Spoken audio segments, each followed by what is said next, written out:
Assalamualaikum warahmatullahi wabarakatuh. Biasakan diri kita dan jadikan budaya saling doa mendoakan di antara satu dengan yang lain. Bila kita bertemu kawan-kawan kita, bukan hi, hello, what's up, kita kata Assalamualaikum warahmatullahi wabarakatuh. Moga mereka juga mendoakan kembali kesejahteraan untuk mendapatkan rahmat Allah, kasih sayang Allah Subhanahu wa taala. Bila kita datang memberi mereka hadiah dan mereka tanya apa ni? Kita kata inilah hadiah antara sunnah-sunnah Nabi Muhammad sallallahu alaihi wasallam untuk memberi hadiah agar kita mendatangkan kasih mengasihani, sayang menyayangi di antara satu dengan yang lain. Kita mungkin mendengar mereka bersin, mereka melafazkan Alhamdulillah. Kita doakan mereka, Yarhamukallah.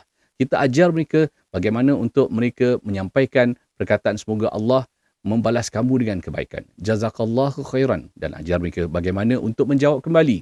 Dan ini semua mendatangkan satu kebiasaan kita hidupkan sunnah-sunnah Nabi Muhammad sallallahu alaihi wasallam bila kita bersama kawan.